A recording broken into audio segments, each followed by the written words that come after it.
Ministro, usted todavía no tiene Twitter, ¿no? ¿No No va a tengo tener Twitter? Probablemente no. Probablemente. Bueno, pero yo pregunté en Twitter, desde mi cuenta, que iba usted a venir al programa. Entonces llegaron varias preguntas para usted. Y esta es la sección del programa en la que contestamos las preguntas del auditorio. Por ejemplo, Eli Bucio le pregunta, ¿va a competir el otro año para la presidencia de la Corte? Ya más o menos lo contestó, pero es necesario que se la conteste también Eli. Y a Franco Coronado, que también le pregunta, ¿va a apoyar a Pardo o cree que le toca a él? Debo Muy ser más adelantados, concreto. ¿verdad? Ya. Ya hay nombres entonces, por lo que escucho. Debo ser concreto. Si tengo algo que aportar, estoy seguro que participaré. Y si no tengo mucho que aportar, apoyaré a quien crea yo que tiene la mejor solución en el momento en el que nos encontremos. Ok. ¿Y quién le gusta? ¿No? Todos son muy capaces, todos son muy Y capaces. todas, ¿no? Y todas. Ah, bueno, ok. Gerardo Aguirre pregunta, sí, sobre la igualdad del hombre, ejemplo en casos de divorcio sin violencia, ¿qué postura van a manejar? Bueno, no sé si se refiere exactamente a esa pregunta, pero sí estamos en un momento muy interesante, ¿no, ministro? Ustedes han fallado al respecto en estos casos en los que el papel tradicional de las mujeres y de los hombres en un matrimonio ya no son los mismos. Ya no estamos en los mismos tiempos. La igualdad de género nos permite ver hacia ambos lados. Así Y es es. que muchas veces en acciones positivas, en acciones afirmativas, la legislación fue cuidadosa en fortalecer la figura de la mujer, por ejemplo, Y en protegerla, el caso de ¿no? las guarderías. El caso de las guarderías se hizo pensando y enfocado exclusivamente en la mujer, quien tradicionalmente encargada del crecimiento y educación de los hijos, encontraba dificultades para el trabajo. Y el sistema de guarderías, esto es, seguridad social, que incluyó guarderías, tuvo como único sujeto susceptible de ser beneficiado con ello a la mujer. Mujeres. Sin embargo, hoy las condiciones nos llevan a este equilibrio familiar en donde los deberes y responsabilidades son compartidos. Y en circunstancias así, cuando un varón solicitó la incorporación de sus hijos a una guardería, el argumento legal fue, está hecho para la derechohabiente, de suerte que entonces consideramos que este trato discriminatorio no llevaba a ningún buen resultado y tan derechohabiente es uno como la otra, tan necesitado está uno como el otro de ser recibido en sus hijos para el cuidado en las guarderías, y así se sucedió. Lo mismo sucedió también en el caso de seguridad social y pensiones, pues la pensión que corresponde a la mujer se entregaba sin ninguna taxativa más para el hombre, solo condicionada a que hubiera dependido económicamente de ella y tuviera alguna inhabilidad o discapacidad que le impidiera trabajar. Este beneficio debe entenderse igualitario para ambos y son muchas las oportunidades que hemos tenido para que, aun cuando en general las oportunidades siguen siendo menores para las mujeres y hemos tratado de llegar a una igualdad absoluta, también ha habido algunos casos en que se revierten y ahora son los del género masculino quienes encuentran esta dificultad y el tema es que todos puedan recibir lo que les corresponde. Sí, qué momento tan interesante, ¿no? Así lo es. De la cultura. Ahora, si la pregunta va enfocada a violencia, pues la violencia puede venir de cualquiera de los dos lados y en ese sentido no solo constitutiva de una causal para divorciarse, hoy en momentos en que tampoco se requiere de causal para divorciarse, sino hasta de un delito, cualquiera que sea la fuente de violencia. Claro. A ver, otra. Pensamiento crítico, así se llama. Su cuenta es Proquima. Es un poco lo que yo le decía en una pregunta anterior, pero más puntual, y así se habla en Twitter, ¿no? ¿Por qué tienen un supersalario que ofende a los mexicanos? Dice. La mayoría de los mexicanos ganan apenas 90, 100 pesos diarios. Es una burla. No se fijó en función de un tema ofensivo. Se fija en relación con las responsabilidades que cada quien tiene. Y sí creo que no es que debemos, otra, por así decirlo, ¿no? Sí creo que todos debemos contribuir a que hoy el empleo sea mejor remunerado. Para ello también influye fuertemente la capacitación, entregar conocimiento, entregar habilidades mayores. Pero esto obedece a una dinámica generalizada. Desde luego, un sueldo así, independientemente de que el resultado final parezca ofensivo no tiene que verse desde esa posibilidad, desde esa óptica.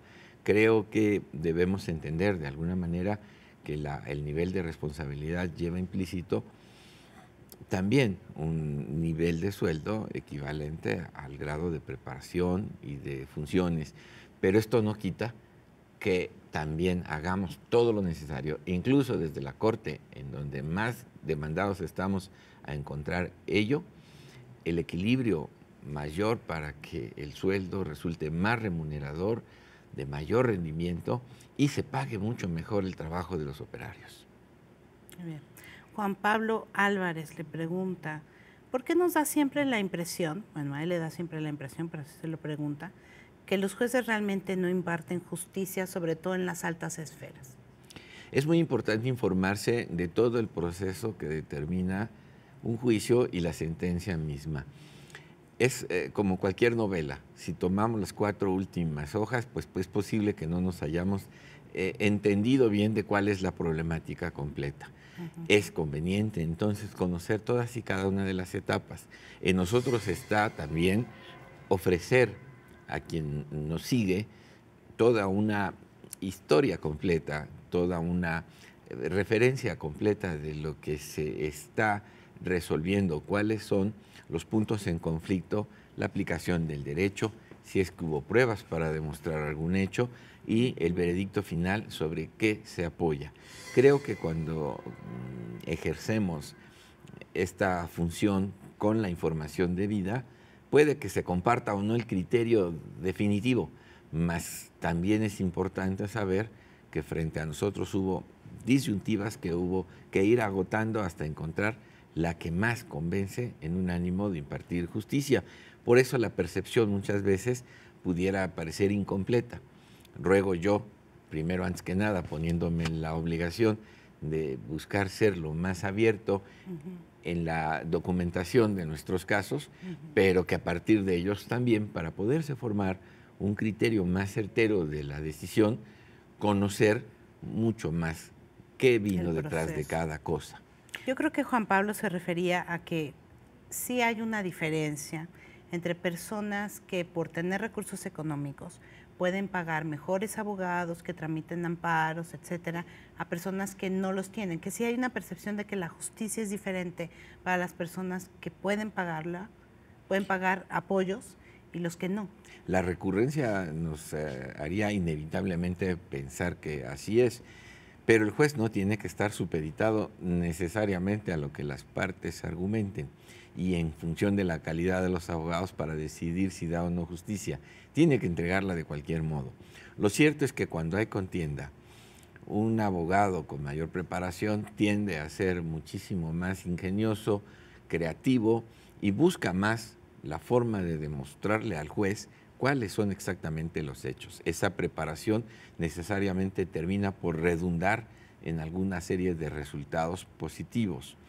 Pero esto no solo es privativo del tema exclusivamente del derecho, lo mismo sucede en el campo de la medicina. Muchos me dirán, quien tiene recursos frente a una enfermedad de difícil atención, es altamente probable que se salve frente al que no los tiene o se hace atender por personas que tienen menos capacidad. Parece que este fenómeno social tendría que ser atendido desde muchas otras perspectivas. Claro. Una de las cuestiones que más... Pero eso atenta contra la inequidad. Sin duda, y tenemos que abatirla en el caso concreto de las posibilidades que nuestros servicios de defensoría sean lo más eficientes posible. Puedo asegurar que nuestros servicios de defensoría en el Poder Judicial de la Federación cumplen con mucho este tipo de tareas. Hemos cuidado que el sueldo de nuestros defensores sea lo suficientemente amplio que les permita, además de vivir decorosamente, prepararse. Constantemente los sometemos a cursos, evaluaciones. Creo en ese sentido que poco a poco, pero lograremos algo así. Desde luego, la pregunta en ese sentido tiene muchísima razón. La percepción final parece ser siempre igual. Trataremos, por lo menos como jueces, que esto no siempre termine por favorecer necesariamente al que más recursos aplica a su juicio. Hagamos justicia. Le hago dos preguntas. Una, se la pregunto, consta que yo no tuve nada que ver con la pregunta de Omar DG, arroba Omar DG. ¿Cuándo resuelven las impugnaciones de la Constitución capitalina? Estas llevan el proceso correspondiente, se están integrando, ahora se tomó una chorro, decisión, ¿no? son siete, unas son acciones de inconstitucionalidad, algunas prioritarias, en tanto tienen un tema electoral importante que resolverse ya, algunas otras con el tiempo necesario que la propia ley nos establece. No creo que debamos dejar pasar mucho tiempo, no deliberadamente, sino aplicarnos a que esto pueda programarse en la medida más rápida posible. ¿Qué es cuando? O sea, más o menos, pues, a ojo de buen cubero. Sobre la experiencia que tengo, creo que estaríamos hablando del segundo semestre de este año, esto es, yo esperaría que fuera septiembre o octubre. Ok, muy bien. Mire, esta pregunta está muy interesante, ministra. Alberto Sánchez, @Albert Sande, le pregunta, ¿si no debería la Suprema Corte de Justicia revisar de oficio cada ley aprobada por el Congreso para verificar su estatus constitucional? Si la competencia constitucional nos diera esa oportunidad, con gusto lo haríamos, nos convertiríamos entonces en un órgano consultivo. Lo que importa en esto es distinguir exactamente las competencias que por ahora tiene la Corte y las que le corresponderían en una función de ellas. La Corte sí, las Cortes constitucionales en determinado momento tienen la posibilidad de ser órganos consultivos antes de que una ley entre en vigor a efecto de que se pronuncien sobre su regularidad constitucional. Este ejercicio abstracto puede traer resultados cuando estos se evidencian del texto mismo.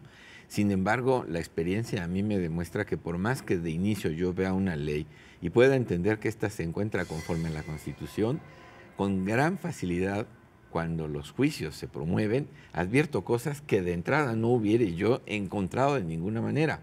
Quiere decir que la suma de todos los afectados puede luego darnos otras oportunidades. Si la Constitución nos entregara como Suprema Corte la obligación de emitir alguna opinión consultiva respecto de una ley antes de su publicación, la función de la Corte se vería también enriquecida. Lo cierto es que por ahora el sistema solo está planteado para que a partir de la publicación, en tanto se surtan los supuestos de combate, es que conozcamos de su constitucionalidad.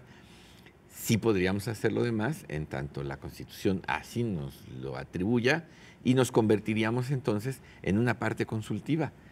Pero el complemento necesario de ello es que la decisión de la Corte en ese sentido fuera vinculante al órgano que aprueba la ley, y entraríamos probablemente en un choque de definiciones, pues el legislador estimaría que en voluntad de sus electores era la de tener esa ley como la tiene, y si el tema de constitucionalidad se ve afectado, esperar a que alguien la combata y a partir de allí entender que no estuvo bien terminada.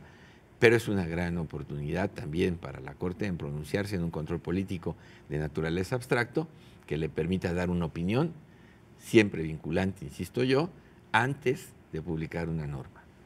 Bueno, una pregunta interesante. Sin duda, Alberto la formuló muy bien. Bueno, pues muchas gracias, ministro. Todo lo contrario, Muchas gracias a ti.